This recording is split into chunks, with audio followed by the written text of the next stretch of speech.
Bonjour à tous et bienvenue dans ce premier numéro de Tour d'honneur de l'année 2013. J'en profite d'ailleurs pour vous souhaiter, puisqu'il en est encore temps, une très bonne année. Nous sommes venus pour ce premier numéro 2013 à Zurich, où il y avait ce week-end une nouvelle étape de la Coupe du Monde de saut d'obstacles. Nous sommes plus précisément à l'intérieur du Hallenstadion, une très grande salle ici qui peut accueillir jusqu'à 11 000 personnes, qui accueille beaucoup de concerts avec les plus grandes stars du moment, mais aussi l'équipe locale de hockey sur glace. Ce week-end, ce sont donc les meilleurs cavaliers du monde qui sont venus s'affronter ici. Mais avant de nous intéresser à la Coupe du Monde, je vous propose d'écouter la star locale, puisqu'il habite seulement à quelques kilomètres d'ici, Steve Gerda, qui nous donne ses ambitions pour cette nouvelle année 2013, lui qui a si bien réussi en 2012. Je sais bien que les émotions ne seront jamais aussi fortes que dans l'année 2012. Maintenant, j'ai plein de reproches à me faire, je pense, sur l'année. Lesquels ? De mal monter, d'erreurs d'équitation, de mauvais planning de temps en temps, de mauvais choix sur tel ou tel cheval. Donc ça, c'est des choses que j'ai vraiment envie d'améliorer. C'est peut-être bête à entendre, mais des fois, je me sens vraiment débutant encore dans toutes les erreurs que je fais. Donc j'ai envie vraiment de continuer à progresser. C'est peut-être bien qu'il n'y ait pas les Jeux Olympiques pour me mettre dans la lumière cette année, que je puisse peut-être un peu me concentrer plus sur mon équitation. Steve Gerda veut être un homme parfait en fait. Non, il n'y a pas de perfection. Moi je suis heureux, disons, en homme comme je suis, mais je pense qu'en tant que cavalier, je suis loin d'être parfait. Il y a encore beaucoup à améliorer. Steve Gerda, qui avant cette étape de Zurich était 17e au classement provisoire de la Coupe du Monde avec 30 points. La Coupe du Monde, elle, a suivi son chemin pendant que Tour d'honneur a fait sa trêve hivernale. Plusieurs étapes se sont déroulées, Londres, Malines et Leipzig. Alors voici tout de suite un court résumé de ce qui s'est passé et je vous retrouve juste après avec le vainqueur de l'une de ces trois étapes. Entre les étapes suisses de Genève et de Zurich, la caravane de la Coupe du Monde a fait 3 escales. Traditionnellement, juste avant les fêtes, les cavaliers ont rendez-vous dans la salle de l'Olympia à Londres et Mark Houtsacker s'est offert un beau cadeau de Noël en empochant les 20 points de la victoire sur Stereof Stamino. 20 points qui le rapprochent très fortement d'une qualification pour la finale, tout comme la Suédoise Malin Barrière-Johnson, deuxième ici sur Tornesch. À peine le temps de se remettre du repas de Noël qu'il fallait déjà être dans l'ambiance frites et gaufres à Malines, où l'on a vu la première victoire sur le circuit du Suédois Henrik von Eckermann. En selle sur Gotha, l'ancienne monture de Ludger Beerbaum qu'il n'avait montée auparavant qu'à Genève, l'entente est parfaite et il peut désormais croire lui aussi à une participation à la finale s'il réalise une autre bonne performance. Henrik est déjà dans mes écuries depuis 6 ou 7 ans. C'est un très bon gars, un cavalier très fort mentalement, très concentré et déjà très talentueux. Il monte, il gagne et il fait beaucoup pour la Suède au sein de l'équipe. Je suis très content qu'il soit dans nos écuries et qu'il soit mon partenaire. Henrik von Eckermann devance ici François Mathy Junior qui jouait à domicile et son compatriote Jens Fredriksson qui se qualifie déjà pour la finale chez lui, à Göteborg. Enfin, la 9e étape se tenait la semaine dernière à Leipzig où le maître des lieux a encore une fois dominé son sujet. Pour la 3e fois consécutive, c'est Christian Allman qui s'impose sur Talou BZ et le numéro 1 mondial obtient lui aussi son billet pour Göteborg. Côté français, Kevin Stott continue d'engranger des points. Il est assuré depuis longtemps de participer à la finale. Avant Zurich, Bosti compte 39 points. On sait qu'il en faut en général 40 pour participer. Pénélope Le Prévost n'est pas loin non plus avec 33 points. Et ce sont justement ces 3 cavaliers qui ont fait le déplacement à Zurich ce week-end. Et c'est Henrik von Eckermann, le cavalier suédois que j'ai maintenant rejoint, le vainqueur de Malines. Bonjour Henrik. Hello. Hi. Alors Henrik, d'abord, avant de parler Coupe du Monde, on vient de voir Ludger Beerbaum dans ce reportage qui nous a dit que vous étiez un cavalier très doué, très fort, avec un très bon mental. J'imagine que ces compliments vous font plaisir venant de sa part. Bien entendu, cela me fait plaisir, c'est le patron et c'est mieux de satisfaire son patron si l'on veut garder son emploi. Alors tant mieux. Comment est-ce que justement vous fonctionnez avec Ludger, mais aussi avec Marco Kutscher, avec Philippe Weishaupt? It's good. It's a little bit of a concurrence in the stable, but in a good way. Tout se passe bien. Bon, il y a beaucoup de concurrence dans les écuries, mais elle est saine. Personne ne veut être moins bon que l'autre. Tout le monde fait de son mieux, donne le maximum. C'est stimulant et c'est plus facile à la maison car il y a toujours quelqu'un pour vous aider. Et on ne reste pas seul dans son coin, c'est vraiment une très bonne situation. Alors on vous voit monter Gotha aujourd'hui, on vous a vu monter Coupe de Cœur, on vous a vu monter Allerdings. Tous ces chevaux étaient montés avant soit par Ludger, soit par Marco. Comment est-ce que ça se passe? Est-ce que vous récupérez les chevaux après? Est-ce qu'il y a un système qui marche comme ça? Normally it's a little bit who needs a horse. Normalement, la règle, c'est qu'un cheval est attribué à celui qui en a besoin. Il ne faut pas oublier que l'on est également marchand de chevaux. Donc de temps en temps, on en vend un pour survivre. Et on a donc vendu Allerdings. Je me suis retrouvé à pied. Alors hérité de Gotha, c'était une très belle occasion. Et donc voilà, la règle en général, oui, c'est celui qui a besoin d'un cheval en obtient un. Normally it's who needs a horse gets the horse. Et alors, on vous a vu arriver avec Gotha très rapidement, puisqu'il y a eu Genève, un d'essai, et puis le deuxième concours, c'était Malines, vous gagnez l'épreuve Coupe du Monde. Comment est-ce que vous expliquez que c'est allé si vite finalement? I don't know, really. It was a bit of luck and a bit of everything, I think. Oui, j'ai aussi du mal à l'expliquer. Il y a eu un peu de chance et un peu de tout, à vrai dire. J'ai toujours eu un bon feeling avec Gotha, depuis qu'elle est jeune. Puis de toutes les manières, je préfère monter les juments, ça je dois le reconnaître, car elles donnent toujours un petit peu plus quand elles vous acceptent. Et je pense qu'elles se battent toujours plus et c'est ce qui s'est passé avec Gotha à Malines. Et j'espère que cela va rester ainsi.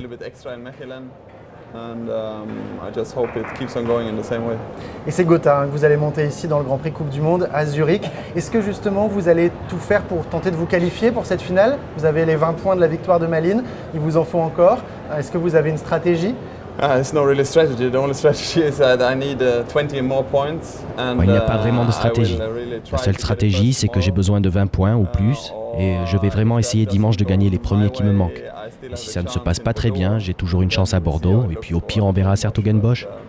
Et dans le Grand Prix de demain, j'ai vraiment envie de bien figurer pour ne pas avoir trop de pression pour les autres concours. Et puis j'aimerais vraiment participer à cette finale Coupe du Monde chez moi. Oui, c'est important parce que c'est chez vous en Suède, j'imagine. Absolument, c'est mon public, mon concours préféré, donc c'est certain, je veux y aller.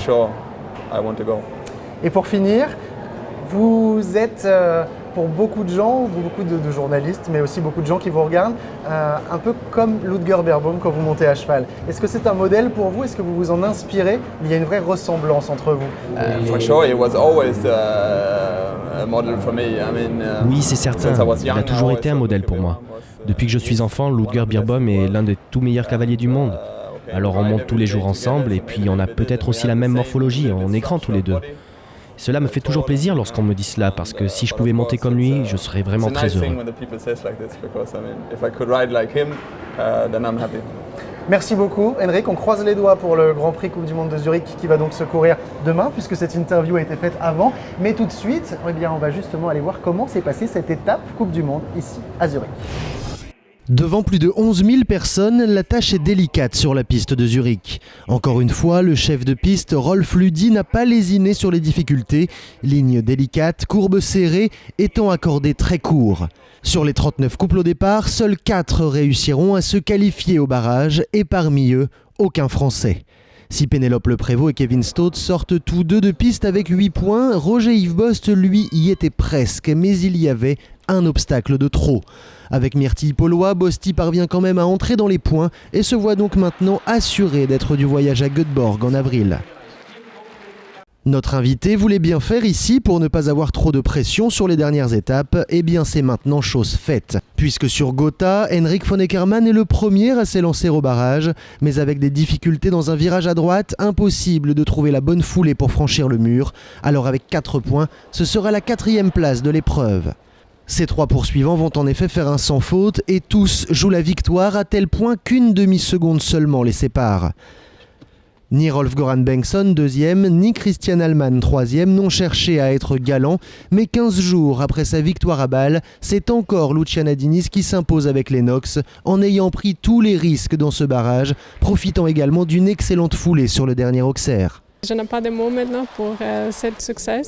C'est incroyable comme il saute, comme on est ensemble, on a une harmonie qu'on n'a jamais été avant. La Suisse réussit donc très bien à la cavalière portugaise qui fait maintenant partie des favoris pour la finale d'avril prochain. Les 10 premiers de ce classement provisoire sont maintenant assurés d'y participer et il ne reste que 2 étapes aux cavaliers de la Ligue Europe de l'Ouest pour aller grappiller les derniers points, Bordeaux et Sertogenbosch. Et pour finir cette émission, on revient sur l'info du week-end qui concerne le saut d'obstacle français, puisque Henk Noren a décidé de quitter ses fonctions. Il nous explique pourquoi. Henk Noren et les Bleus, c'est donc fini. 6 mois après les Jeux Olympiques et après plusieurs réunions, il a annoncé sa décision ce week-end sur Cavadeos. La décision pour choisir un nouveau directeur sportif, un nouveau chef d'équipe, peut-être continuer comme entraîneur, ça a pris trop longtemps. Du temps que la fédération souhaitait notamment à cause des élections du bureau fédéral en fin d'année. Lors des premières réunions, sa place n'était selon lui pas remise en cause, notamment en décembre lors du concours de Paris-Villepinte. Noren, c'était encore bien, mais on a besoin d'un chef d'équipe qui est sur le terrain. Alors là, on a parlé avec quelques candidats chefs d'équipe. Mais ces candidats, comme Henri Prudent dont on parle beaucoup, souhaitent occuper les 2 postes, sélectionneur et entraîneur. Une 3e réunion était alors organisée la semaine dernière avec les Cavaliers qui demandent plus de disponibilité et Serge Lecomte.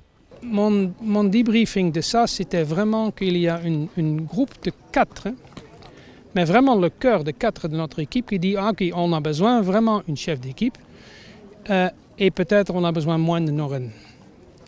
Et là, j'étais vraiment peut-être un peu choqué. Non?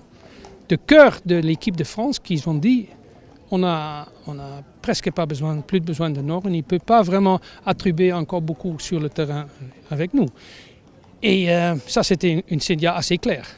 Henk Noren dit alors qu'il ne peut travailler qu'avec des cavaliers qui en ont vraiment envie et auraient pourtant souhaité continuer le travail amorcé depuis plusieurs années. On a commencé avec un petit groupe, on a élargi le groupe, on a fait beaucoup des autres éléments en place. Et aussi encore cette année par exemple, maintenant on a visité le tennis, on a visité la natation pour essayer de trouver encore une structure beaucoup plus solide pour le futur. Et bien sûr que je suis déçu que je ne peux pas finir ça.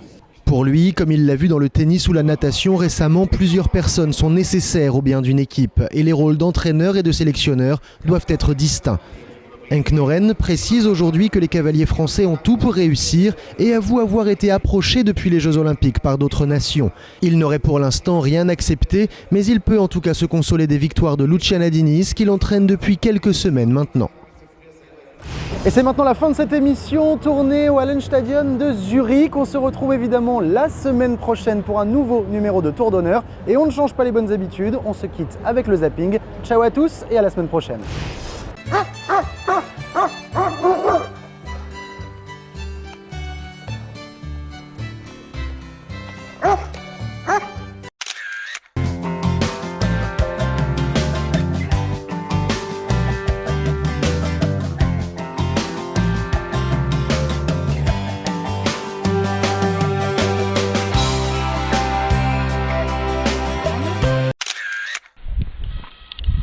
Alibi.